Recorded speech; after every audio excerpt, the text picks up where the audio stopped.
Hey guys, Adam here from the Tint Academy. We're going through the 4 most common mistakes when it comes to tinting a back window. Now in this video, we're just doing the prep on the outside because that's where most of tinters struggle with, is the actual outside cutting, shrinking, and prepping. Now these are our four most common errors. Error number 1 is they don't do a proper dry shrink. We do a dry shrink so it allows the soap in between the film and the glass so the film can float on the glass. We get a proper shrink. Issue number 2 is they don't build their quadrants properly. Once I set my film up, we want to build 4 quadrants that represent 4 small windows. Issue 3 is not making sure our fingers are going vertical. If our fingers start going off to the side or horizontal and I add my hard card to it, it's going to damage the film. Also, not using enough heat. A lot of tinters are scared to use heat because they think they're going to burn the film. We want to do 4 to 5 seconds of heat so we get a proper shrink. And last, number 4 is not doing a wet shrink after I do my dry shrink. I know at the beginning of this I said we want a dry shrink, but after I do my dry shrink and I do my final cut, we're going to do a wet shrink. This mitigates any fingers that could pop up during my install, and it's a safety barrier so I don't have those fingers that pop up. So follow me, watch as we mitigate and get around those issues that you may commonly get while you're tinting your back window. Now, first thing I'm going to do is set up my dry shrink. We're just use these laundry detergent pads. We're actually just using a bounce sheet. There's also any brand that you can use. We've already done our outside prep. So this video is just on these steps that you may have an issue with. Now we're doing a light spray just to get it moist. Now after that, I'm going to soak my dryer sheet. I'm going to wipe my dryer sheet all across. We want full coverage of this window. Now this, when it dries, it's going to create a light soapy barrier between the film and the glass, allowing the film to float so I can shrink, move, and manipulate those fingers. Now if I was on a real car here, at this point in time, I would go do my inside prep, do my scrub, squeegee, make sure the inside is completely ready to go. Now if this is still wet, and you can see that it's still wet, we want to make sure it's dry. So I'm going to add just a little bit of heat just to dry that out. Now, a lot of tinters here, they don't want to wait. They're in a rush. They have a ton of cars going on. So they have still a little bit of humidity or moisture or even wet in that film. So we want to be completely dry. So I'm just going to dry out this back window to make sure that we get no wet spots on the film. We can have the chance of getting stuck to the actual window.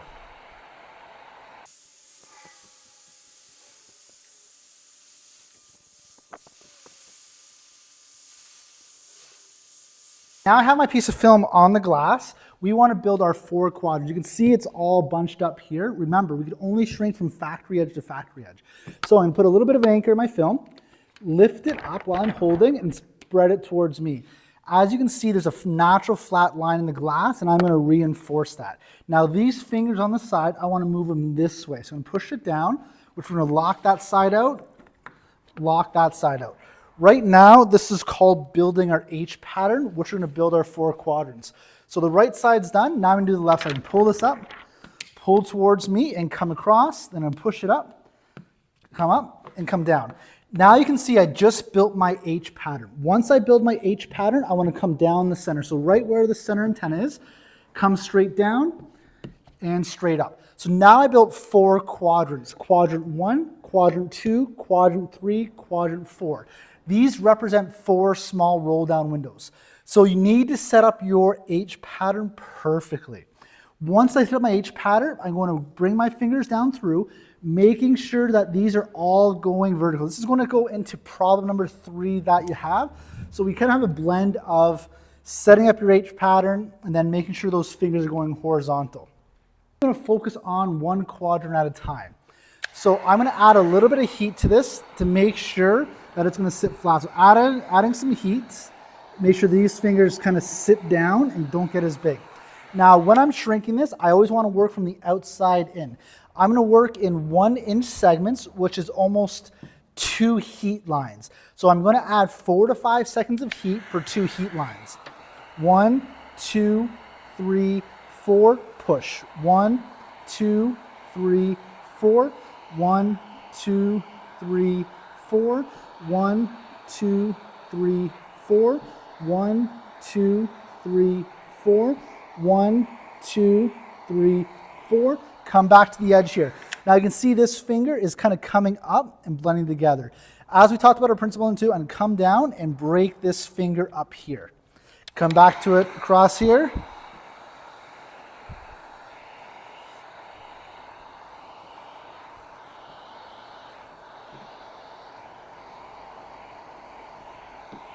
Come back to the edge. Break that up. It still keeps trying to get back to each other.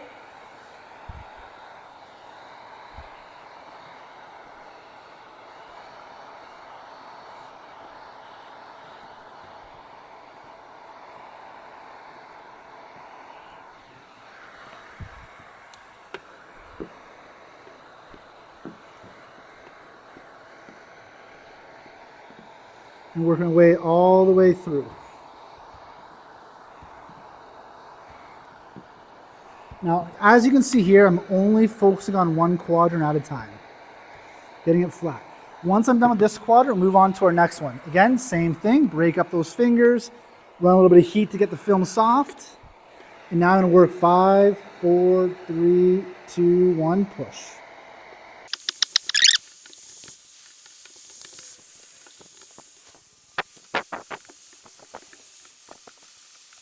Now the fourth and final step that I want to do is a wet shrink. So just to review, we did our dry shrink, made sure it's completely dry underneath, built our H pattern into our 4 quadrants, used 4 to 5 seconds of heat per quadrant, working in a lateral pattern at 1 inch. Now we're going to do a dry shrink. I believe that when you shrink the film using the dry shrink method, you're only shrinking 90% of the film. So I want a perfectly good shrink so I have no issues when this film goes to lay on the inside of the glass. So the dry or the wet shrink is going to allow me to get rid of any kind of fingers that I may have. So I just simply lift up the film, wet underneath.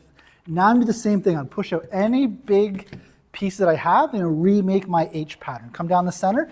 Difference this time is I'm going to push out all that extra slip solution so the film is completely onto the glass. As you can see here, I have a few fingers that are popping up. So if I were to go in and install this piece of film, I may have some fingers that are popping up they may need to work with afterwards. So here, pull my down.